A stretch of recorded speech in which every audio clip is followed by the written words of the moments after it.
Hai guys, balik lagi dengan saya Ardi di sini dari channel tentang arsitek. Dan kali ini tuh kita bakal lanjut dengan konten belajar render realistic V-Ray 5 eksterior part 3. Mungkin dari kalian mikirnya kenapa sih lama ya, atau lumayan lama lah channel ini tuh ngupload konten. Karena saya modelingnya sendiri. Ada juga sih beberapa konten yang saya download terus dijadiin konten untuk renderan V-Ray. Cuman walaupun modeling download, tetap saya lakukan modifikasi atau editing pada modelingnya, dan itu lumayan cukup memakan waktu. Jadi ya wajar aja sih lumayan agak lama ya nguploadnya kalau untuk ngebahas tentang settingan-settingan render mengenai V-Ray ya, apalagi untuk eksterior maupun interior gitu. Oke, kita langsung aja ngebahas tentang settingannya nih yang saya sudah buat. Kurang lebih nggak jauh-jauh beda sih dengan settingan di part satunya ya. Untuk penataan vegetasinya saya memakai low break sama ya. Kita udah biasa nih untuk memakai low break. Jadi kalian juga saya sarankan untuk mendownload low break atau menginstal lah ya, untuk menginstal plugin low break di SketchUp kalian. Selanjutnya kita bakal bahas dari material. Untuk material depannya ini ada aspal. Nah, aspal ini adalah aspal bawaan juga dari material V-Ray Asset Editor. Selanjutnya ada rumput ya, grass. Nah, untuk grass sendiri catatan buat kalian, saya bakal munculin ini beberapa kasus yang terjadi kalau misalnya kalian memakai memakai material grass ya, memakai material grass di SketchUp kalian. Itu bakal sangat-sangat berat. Karena kenapa? Karena pada saat kalian merender itu material grassnya nih yang seperti yang ada di sini itu bakal kebaca satu persatu komponennya. Ya, jadi itulah kelemahan V-Ray-nya di SketchUp ya. Jadi jangan pernah untuk memakai efek timbul dari grass ini ke modeling kalian dengan intensitas yang besar ya, atau dengan objek yang lumayan besar kalian memakai material grass gitu. Itu sangat memakan waktu. Apalagi kalau spek komputer kalian itu kurang memadai gitu. Nah, ini sedikit catatan ya, tambahan gitu di konten ketiga kali ini. Selanjutnya ada yang namanya saya pakai stun ya. Untuk stunnya ini kalian bisa cari ya. Kalian bisa cari di sini. Nah, untuk stunnya sendiri itu saya memakai material dari stun yang ada di V-Ray Asset Editor. Semuanya sudah lengkap ya, ada displacementnya, opacity ada. Terus water levelnya ini dinonaktifkan ya, karena bukan air ya. Terus ini kalian tidak perlu ulik-ulik lagi, tinggal di displacementnya aja kalian atur. Kalau kalian tinggikan ke kanan, itu akan semakin kelihatan efek timbul-timbul dari batu-batu yang ada di sini, susunan lah ya, susunan batu. Kalau kalian kecilin, itu bakal semakin masuk ke dalam ya, masuk ke dalam, atau bakal kurang kelihatan ya efek-efek timbul dari batu tersebut. Dan itu semuanya sesuaikan dengan keperluan kalian dan visual dari kamera kalian. Apakah sudah cukup kelihatan atau belum, itu kalian bisa setting-setting sendiri ya. Jadi seperti itu. Terus selanjutnya material kayu, wood. Ini saya nggak setting-setting lagi. Untuk yang ini juga, ini material beton, beton pracetak ya. Beton pracetak ini bisa dipakai untuk apa ya? Untuk landasan. Terus bisa juga kalian pakai untuk alternatif fasad. Oke. Selanjutnya di sini wall paint, sama aja saya memakai material dari V-Ray Asset Editor yang sudah di-download secara terpisah. Ini juga saya sarankan untuk kalian agar download, karena di sana, karena dengan memakai material tersebut lumayan cukup praktis. Walaupun memang pada dasarnya harus ada yang kalian edit-edit sendiri disesuaikan kebutuhan kalian gitu. Oke, dengan warna hitam ya. Hitam yang lumayan gelap. Terus untuk temboknya juga wall paint fine grain white ya. Jadi ini saya kasih warna putih. Selanjutnya untuk list-list ya, list-list jendela ya, chrome, saya pakai material chrome di metal. Kalian bisa lihat sendiri di metal, mana sih metal nih.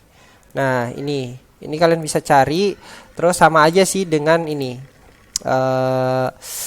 Pagar ya, sama aja dengan pagar aluminium. Jadi kalau untuk materialnya list seperti ini itu saya pakai chrome. Terus untuk pagarnya ini karena nggak terlalu tinggi refleksinya, itu saya pakai aluminium. Dan aluminium maupun chrome kalian bisa atur sendiri gitu untuk tingkat refleksinya atau tingkat pantulan ya. Ini kalian bisa atur di sini. Terus di sini juga kalian bisa atur. Jadi itu sebebas kalian. Selanjutnya di sini saya memakai material batu alam juga di konsentrat ya. Bukan batu alam sih sebenarnya, ini kayak percikan-percikan semen, finishing dari percikan-percikan semen. Ini juga bisa dipakai sebagai alternatif dari fasad ya. Berhubung fasad kalian itu atau modeling kalian itu saya modeling sendiri, jadi ya saya mikir-mikirnya kayaknya lebih simpel kalau memakai material ini gitu untuk alternatif fasad, dan ini juga bisa diterapkan di dunia nyata.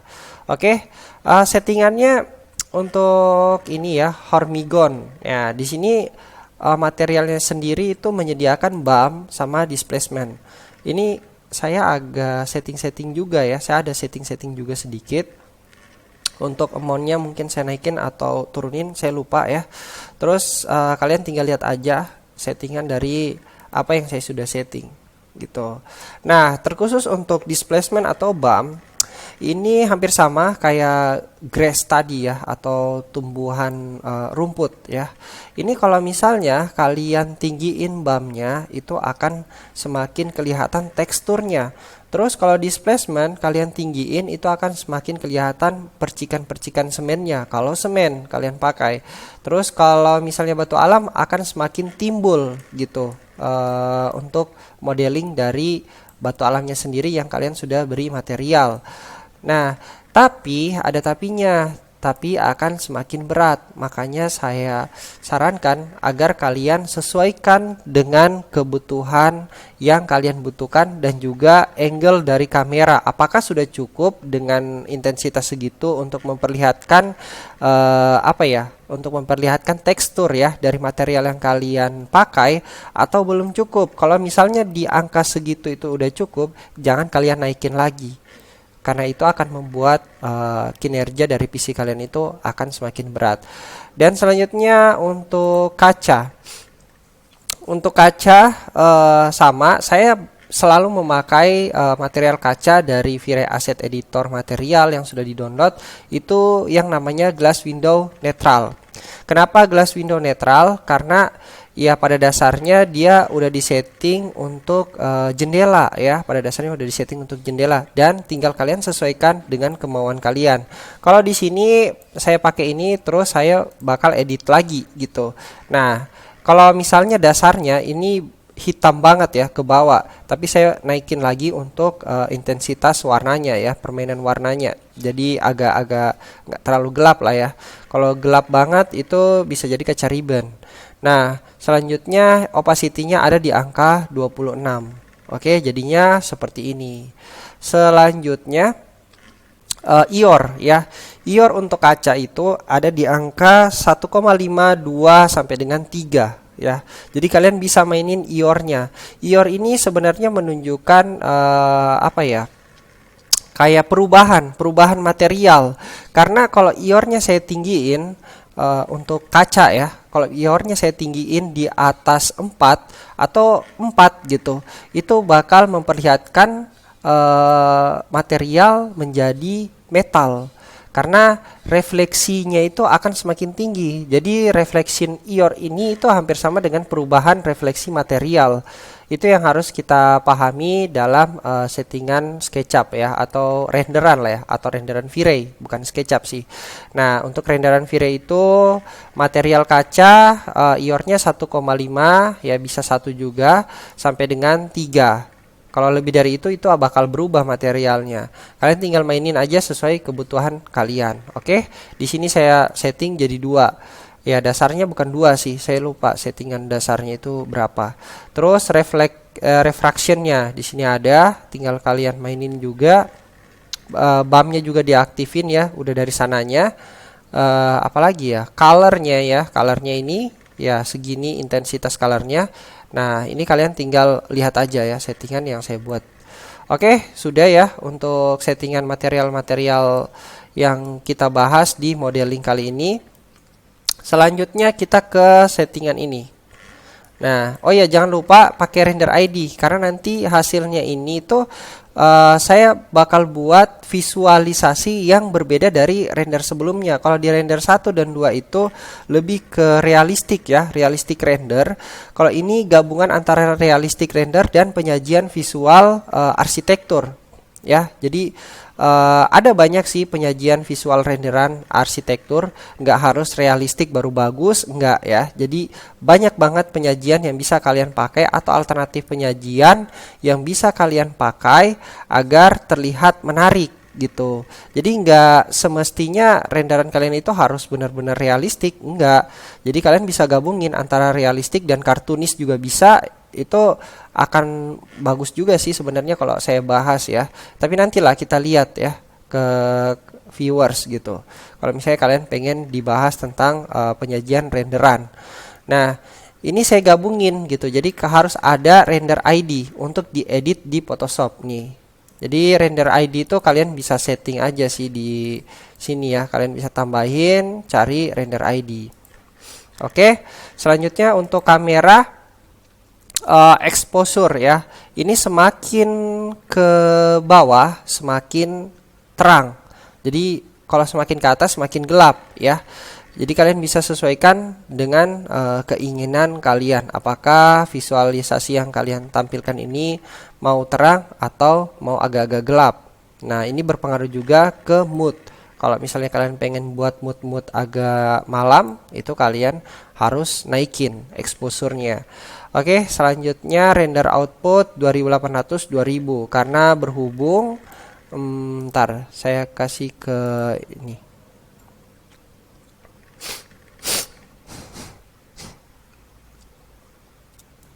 Ya, karena berhubung bangunan ini itu cukup tinggi ya. Tingginya bukan karena 2 lantai tapi karena modeling atapnya. Ya, ini atap-atap ciri khas bangunan modern tropis. Kalian bisa lihat sendiri nih. Seperti ini model ciri khas modern tropis gitu. Oke. Kita bakal ada ke environment. Nah, di environment ini saya bakal ngebahas sedikit. Untuk GI-nya saya kasih warna seperti ini tuh agar kelihatan agak ada efek warna-warna orange ya dari tampilannya. Terus backgroundnya ini dasarnya warna hitam, saya kasih warna putih agar terang. Terus saya juga hapus ya. Jadi pada dasarnya ini saya delete, terus saya tambahin yang baru di sini. Ya, jadi saya tambahin itu namanya environment sky, atau kalau misalnya kalian baru menambahkan itu namanya sky. Nah, itu bakal ada belakangnya environment sky. Settingannya sendiri untuk angka-angkanya seperti ini. Nah, kalian bisa pelajari ya, pelajari sendiri. Oke, udah ya, udah lumayan jelas ini untuk settingan-settingannya. Selanjutnya di bagian sini sudah habis yang kita bahas. Terus bagian apa lagi nih? Bagian color mapping, saya buka semua settingan-settingannya.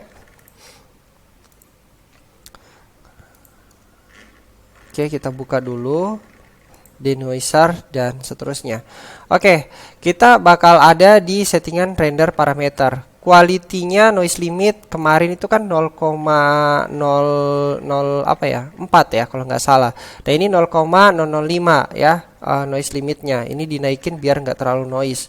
Terus max diff-nya jadi 200 dan untuk settingan anti aliasingnya ya sama sih kayak kemarin, standar aja, standar bawaan. Terus untuk light chats-nya, nah ini light chats ini saya kasih 2000 subdiff-nya ya.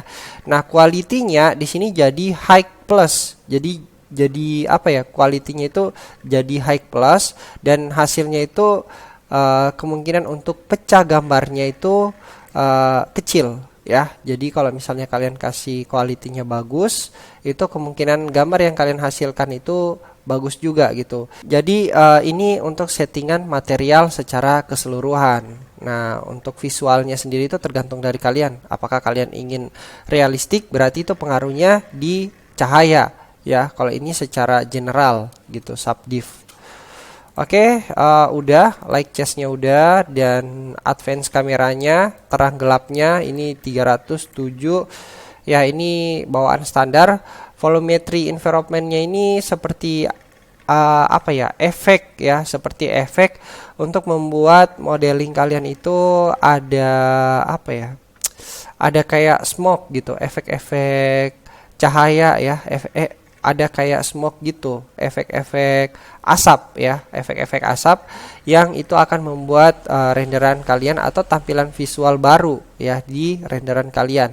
Ini saya aktifkan. Nah, selanjutnya denoiser ya pasti harus diaktifkan. Oke, kurang lebih seperti ini untuk settingannya. Dan yap, kita bakal langsung lihat hasil dari renderan kali ini. Oh ya, sebelum itu saya pakai mesin rendernya CUDA ya. CUDA ini memakai mesin render atau menggabungkan kinerja antara kedua mesin. Yang pertama dia memakai mesin dari GPU-nya sendiri atau VGA ya, VGA. Selanjutnya yang kedua dia memakai mesin render dari CPU-nya. Ya, jadi itu akan memudahkan CPU dan juga GPU gitu. Ini juga penting nih untuk kalian ketahui. Kalau misalnya kalian ke RTX ya, karena saya pakai merek RTX, bukan merek. Ya, kalau misalnya kita ke RTX karena saya pakainya VGA dengan tingkatan RTX, itu bakal hanya menggunakan RTX saja pada saat kalian merender. Otomatis bakal membebankan VGA kalian sepenuhnya. Kalau misalnya VGA kalian kuat, kalau sekelas RTX sih kemungkinan kuat ya, kuat kalau sudah sekelas RTX. Yang masih harus digabungin itu sebenarnya sekelas GTX ya, sekelas GTX itu saya sarankan untuk menggabungkan CUDA. Walaupun bisa juga kalau misalnya kalian pakai di sini, kalau bukan RTX ini berarti tulisannya GTX ya, atau Nvidia gitu. Kalau bukan RTX ya. Nah, itu saya sarankan untuk kalian gabungin antara merender ya, antara mesin render kalian agar nanti kinerjanya nggak terlalu berat. Saya sendiri yang pakai RTX ini masih memakai CUDA karena kenapa? Karena ya tahu lah ya, mesin kalau misalnya kita sering-sering pakai terus-menerus, ya itu akan membuat mesin kalian itu cepat kalah. Nah, ada bagusnya kalian kombinasikan lah ya, RTX sama mesin render gitu. Oke, udah jelas ya di konten kali ini untuk settingan-settingannya tadi.